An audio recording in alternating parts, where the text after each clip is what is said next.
کیا ہے. اور پھر وہ بتا رہے ہیں، خود ہی بتا رہے ہیں، اور ایک دفعہ وہ دیکھ رہے تھے، وہ کہتے ہیں کہ ایک بلٹ تھا یا جو بھی تھا، وہ بالکل نہ کوئی چیز کسی نے شوٹ کیا اور وہ بالکل ان کی داڑھی اور ان کے سینے کے بیچ میں سے گزر گئی، جبکہ وہ نماز پڑھ رہے تھے.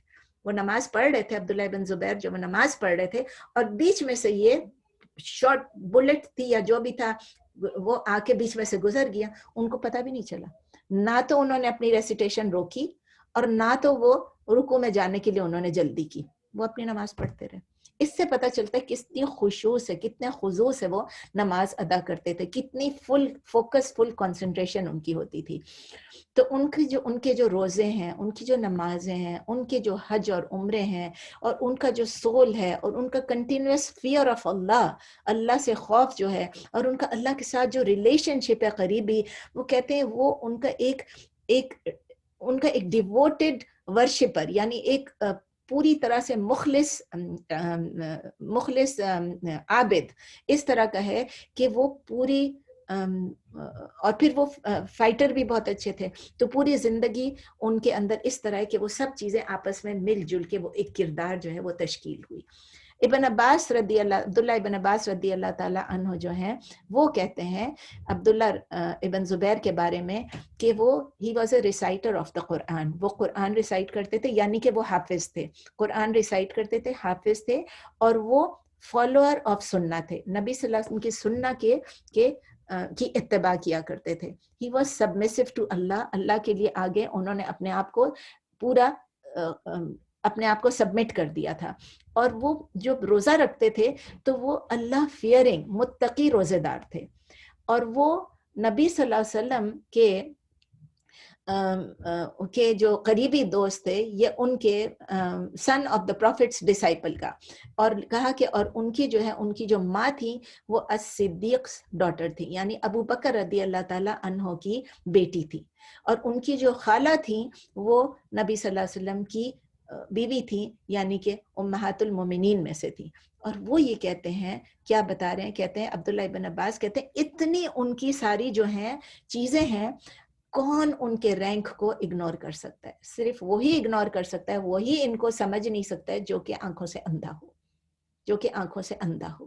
وہی اگنور کر سکتا ہے کہ جتنا ان کا رتبہ ہے، جتنا ان کا سٹیٹس ہے، جتنا ان کا کردار ہے، اس کو کوئی انڈرمائن نہیں کر سکتا. پھر عثمان بن طلحہ رضی اللہ تعالیٰ عنہ، یہ طلحہ رضی اللہ تعالیٰ عنہ کے بیٹے ہیں، وہ کہتے ہیں عبداللہ ابن زبیر was without equal in 3 things. 3 چیزوں میں کوئی ان کی برابری نہیں کر سکتا تھا، کوئی ان کی برابری نہیں کر سکتا. یہ عبداللہ ابن زبیر کہہ رہے ہیں، عثمان ابن طلحہ کہہ رہے ہیں عبداللہ ابن زبیر کے بارے میں. ایک چیز ان کی کریج، ان کی بہادری، ایک ورشپ، ان کی عبادت، اور ایلوکوینس یعنی ان کا جو طور تھا، طریقہ تھا بات کرنے کا. ان کی بہادری کے بارے میں تو ہم ویسے ہی سنتے ہیں کہ انہوں نے اتنی زیادہ بہادری کی، اور وہ as a child, early childhood میں بھی عبداللہ بن زبیر نے اپنی بہادری کا مظاہرہ کیا. وہ کس طرح ہم دیکھتے ہیں کہ وہ اپنے، ایک قصہ ہے کہ وہ اپنے دوستوں کے ساتھ کھیل رہے تھے، تو عمر رضی اللہ تعالیٰ عنہ پاس سے گزرے.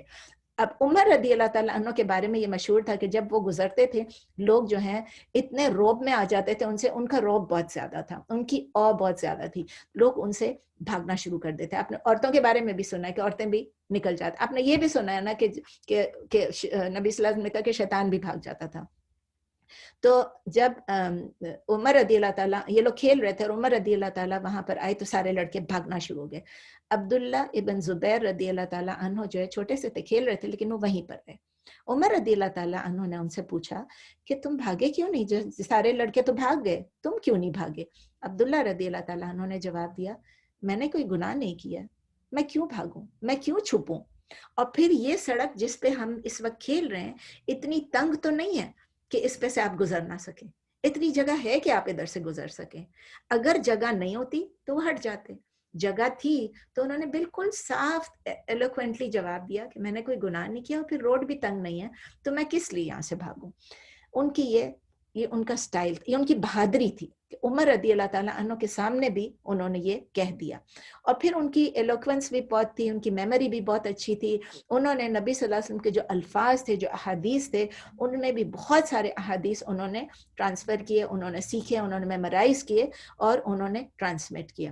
اور ان کی جو لائلٹی تھی, ان کی جو وفاداری تھی, کہ وہ یہ ہے کہ جب عثمان رضی اللہ تعالیٰ عنہ کے زمانے میں جب وہ خلیفہ تھے تو عبداللہ ابن زبیر رضی اللہ تعالیٰ عنہ ان لوگوں میں سے تھے جنہوں نے عثمان رضی اللہ تعالیٰ عنہ کو ڈیفینڈ کیا. آپ کو یاد ہے جب ہم عثمان رضی اللہ تعالیٰ عنہ کا پڑھ رہے تھے کہ ان کے پاس محاصرہ کر دیا لوگوں نے, تو کچھ ینگ آئے صحابی جنہوں نے آ کے کہا کہ ہم آپ کو پروٹیکٹ کرنا چاہتے ہیں, ہم آپ کو ڈیفینڈ کرنا چاہتے ہیں, ہم ان سے لڑیں گے. تو عثمان رضی اللہ تعالیٰ عنہ نے کہا نہیں, لڑنا نہیں ہے, مسلمان کا مسلمان سے خون نہیں ہونے دینا ہے, بالکل بھی نہیں. انہوں نے منع کر دیا. لیکن کچھ لڑکے وہاں پر ان کو ڈیفینڈ کرنے کے لیے رہ گئے, جس میں علی رضی اللہ تعالیٰ عنہ بھی تھے اور اس میں یہ بھی تھے عبداللہ ابن زبیر رضی اللہ تعالیٰ عنہ بھی تھے.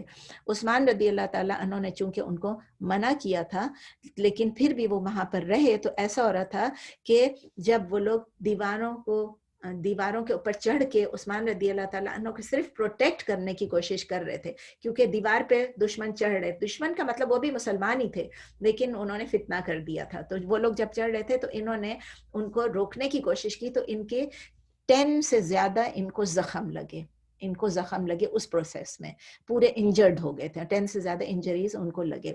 کتنے تھے ایگزیکٹ نہیں پتا, لیکن مور دین 10 تھے ان کو, کیونکہ وہ بہت کوشش کر رہے تھے کہ کسی طرح عثمان رضی اللہ تعالیٰ عنہ کو پروٹیکٹ کریں.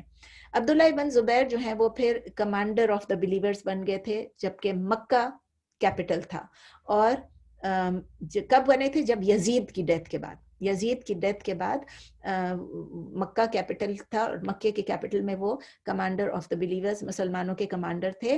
اور ان کی جو رول کہاں تک تھی, ان کی جو حکومت کہاں تھی, حجاز, یمن, بصرہ, کوفہ, خراسان اور سیریا میں سوائے دمشق کے, ایکسیپٹ ڈمیسکس, ٹھیک ہے نا. تو وہاں کے جو لوگ تھے انہوں نے ان کو سب نے اپنی اوتھ آف ایلیجنس دی تھی. لیکن جو امید تھے, امید ڈائنیسٹی, وہ ہم نے نہیں پڑھا امیدز کے بارے میں. امید جو ڈائنیسٹی تھی زیادہ کے بارے میں ہم نے صرف ان خلفاء کے بارے میں پڑھا ہے. وہ ان سے سیٹسفائیڈ نہیں تھی.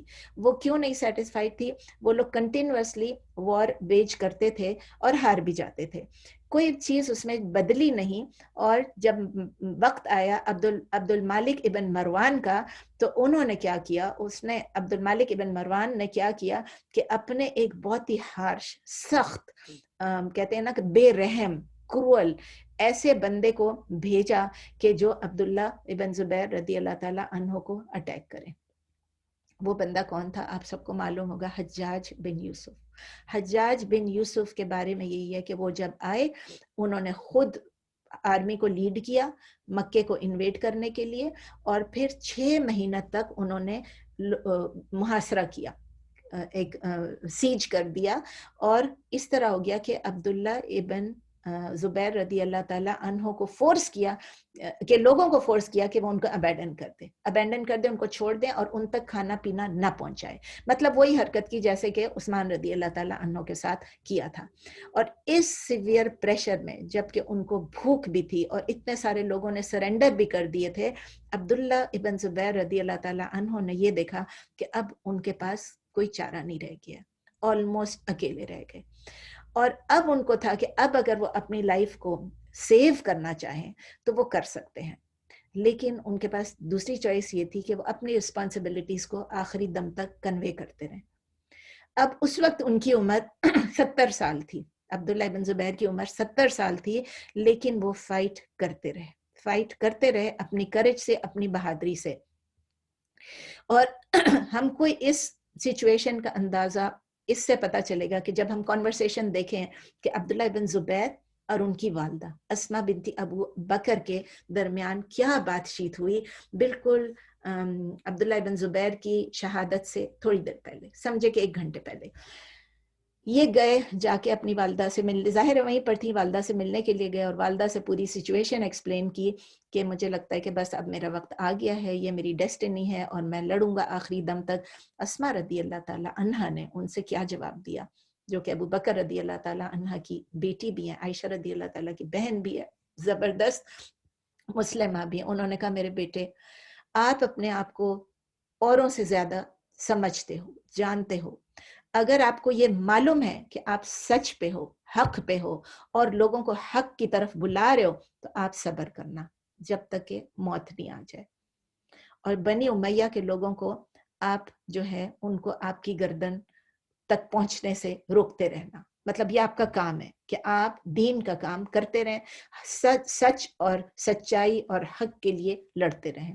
لیکن اگر یہ دنیا آپ کے لیے مین کنسرن ہو گئی ہے تو پھر آپ ایک ریچڈ سن ہو, آپ ایک بدبخت سن ہو, آپ اپنے آپ کو ڈسٹروائے کر لو گے اور جو آپ کے ارد گرد ہیں وہ بھی مرے جائیں گے. مطلب آپ اپنے آپ ہار نہیں ماننا, آپ سبمٹ نہیں کرنا, آپ سیدھے راستے پہ رہنا, غلط لوگوں کے ساتھ شامل نہیں ہونا اور ان لوگوں کے لیے دنیا کی خاطر اپنے آپ کو بیچ مت دینا. ایک طرح سے یہ عبداللہ رضی اللہ تعالی عنہ نے کہا اللہ کی قسم امی میں نے کبھی بھی اس دنیا کے لیے کوئی چیز نہیں کی, میں نے کبھی بھی ڈھونڈا ہی نہیں اس دنیا میں کوئی چیز, اور نہ میں نے کبھی اس دنیا کے لیے اپنے آپ کو سبمٹ کیا ہے. میں نے کبھی بھی کسی کے ساتھ انجسٹس نہیں کی ہے, کسی کے ساتھ میں نے کوئی بھی, میں ہمیشہ فیئر رہا ہوں, میں کسی کے ساتھ انفیئر نہیں رہا ہوں, اور میں نے کسی کو دھوکہ بھی نہیں دیا. یہ میری زندگی ہے اور یہ سب آخرت کی تیاری ہے. اسماء رضی اللہ تعالی عنہا نے کہا کہ ٹھیک ہے انشاءاللہ آپ کو اچھی آخرت ملے گی آپ اگر مجھ سے پہلے جنت میں چلے گئے یا میں آپ سے پہلے جنت میں چلی جاؤں. میں اپنے بارے میں نہیں کہا جنت, لیکن ان سے کہا if you precede me to, اگر آپ مجھ سے پہلے جنت میں چلے گئے, اور پھر صرف اتنا کہا اور یا میں آپ سے پہلے چلی گئی, آپ کو انشاءاللہ آپ کو کنسولیشن اچھی ملے گی وہاں پر. اور پھر دعا کی کہ اللہ آپ پہ رحم کرے, آپ کی جو لمبی نمازیں ہیں, عبادات ہیں رات کی, اور آپ کے دن کے جو روزے ہیں, اتنی گرمی کے دن ہیں, لمبے دن ہیں. دیکھیں سب کو معلوم تھا کہ وہ دن کو روزہ رکھتے تھے, ماں کو تو معلوم ہی ہوگا نا. اور جو آپ نے خدمت کی ہے اور جو بہترین سلوک کیا ہے, جو احسن طریقے سے میری اور اپنے والد کی خدمت کی ہے, اس سب کے لیے اللہ تعالیٰ آپ کو اس کا بدلہ دے, آپ پہ رحم کرے. May Allah have mercy on you. آپ نے اتنی چیزیں کی ہیں. اور پھر کہا او اللہ, اپنے رب سے کہا او اللہ میں اپنا بیٹا آپ کے جو آپ نے قدر میں اس کے لیے لکھا ہے, جو فیٹ ہے, جو اس کا ڈیسٹنی ہے, اس کے لیے میں ہینڈ اوور کر رہی ہوں. اور جو بھی آپ اس کا ڈیسٹنی کریں گے, جو بھی اس کا انجام ہوگا, میں اس سے پلیز رہوں گی, میں اس سے سیٹسفائیڈ رہوں گی. مجھے آپ ریوارڈ دیجیے گا میری سیکریفائس کا, میرے بیٹے کی سیکریفائس کا. اور آپ and as you reward the thankful and اور جس طرح آپ جو شکر گزار لوگ ہوتے ہیں, جو پیشنٹ ہوتے ہیں, جو صابر مسلمان ہوتے ہیں, مومن ہوتے ہیں, اسی طرح آپ مجھے بھی اجر دیجیے گا میرے بیٹے کی سیکریفائس کا. تو کچھ سورسز میں یہ, میں نے ابھی یہ ہمارے نوٹس میں نہیں تھا, لیکن کچھ سورسز میں آپ کو پتہ ہے ہم نے یہ پڑھا ہے کہ عبداللہ ابن زبیر, یہ بہت کامنلی یہ بات کوٹ ہوتی رہتی ہے کہ وہ انہوں نے کہا کہ او میری امی میں بہت ڈر رہا ہوں کہ اگر وہ مجھے مار ڈالیں گے تو وہ مجھے ٹکڑے ٹکڑے کر دیں گے اور مجھے لٹکا دیں گے نا صلیب کے اوپر, مطلب مجھے ہینگ کر دیں گے نا, کیونکہ وہ حجاج بن یوسف تھے ایسے نا. تو اسماء رضی اللہ تعالی عنہا نے جواب دیا, یہ بھی اسی سورس میں ہے کہ او میرے بیٹے کہ اگر کوئی جب ایک بکری کو ذبح کر دیتے ہیں, اس کے بعد اگر اس کی اسکن بھی اتارتے ہیں, اس کو کاٹتے بھی ہیں, تو اس کو پین نہیں ہوتا ہے. تو کوئی بات نہیں, ایک دفعہ جب تم ختم ہو جاؤ گے تمہیں پین نہیں ہوگا. اور جب اس نے یہ کیا تو عبداللہ رضی اللہ تعالیٰ عنہ اٹھے, اپنی ماں کو فور ہیڈ پہ کس کیا, بوسہ دیا, اور پھر کہا I swear by اللہ, میں اللہ کی قسم کھا کے کہتا ہوں کہ یہی میرا اوپینین ہے, مجھے کوئی خواہش نہیں ہے کہ میں اس دنیا کے لیے جیوں, اور میری جو تمام ایسپیریشن ہے, تمام جو طاقت ہے, وہ آخرت کے لیے ہے, اور میں نے پوری زندگی سچائی کے لیے میں کھڑا رہا ہوں, اور میں صرف یہ چاہتا تھا کہ مجھے آپ کی اوپینین مل جائے. اور جب آپ کی اوپینین مل گئی, آپ نے جو کچھ کہہ دیا, اب اس نے میری اوپینین کو, جو میرا جو خیال تھا, اس کو اور اسٹرینتھن کر دیا, اس کو اور زیادہ انکریز کر دیا. اور دونوں نے ایک دوسرے سے گلے ملے اور اس کے بعد وہ وہاں سے چل پڑے. 1 گھنٹہ ہوا, 1 گھنٹے میں جب خوب سیویئر, میں نے کو بتایا تھا نا تقریباً 1 گھنٹے پہلے, اتنی زور کی فائٹنگ ہوئی, خوب فائٹنگ ہوئی, اور عبداللہ ابن زبیر جو ہیں ان کو شہید کر دیا گیا. جب ان کو شہید کر دیا گیا تو وہی حجاج بن یوسف جو ہیں, بتایا تھا میں نے آپ کو, کروئل بھی تھے, ظالم بھی تھے, کننگ بھی تھے, ڈیسیونگ بھی تھے, انہوں نے کہا نہیں, ابھی یہ بے شک مر چکے ہیں, شہید ہو چکے ہیں, لیکن ان کو ٹکڑے ٹکڑے کر دو. ٹکڑے ٹکڑے کا لفظ یہاں پر نہیں لکھا ہوا ہے, بس یہ تھا جو اوریجنل سورسز ہیں جو میں جس سے بتا رہی ہوں آپ کو, وہ میں نے کسی اور سورس سے کوٹ کیا تھا. اس میں یہ تھا کہ انسسٹ کیا کہ ان کو کروسیفائی کیا جائے, ان کو جو ہے وہ لٹکا دیا جائے, ان کے باڈی کو لٹکا دیا جائے صلیب پہ. عبداللہ ابن زبیر کی جو ماں تھی اسما بنت ابو بکر, وہ اس وقت 97 ایئرس کی تھی. آپ کو پتا ہے نا یہ 70 سال کے تھے اور یہ جو ہے 97 ایئرس کی تھی, لیکن وہ گئیں, جا کے دیکھا اپنے بیٹے کو اور دعا کی کہ اللہ آخرت میں ان کو کامیابی دے.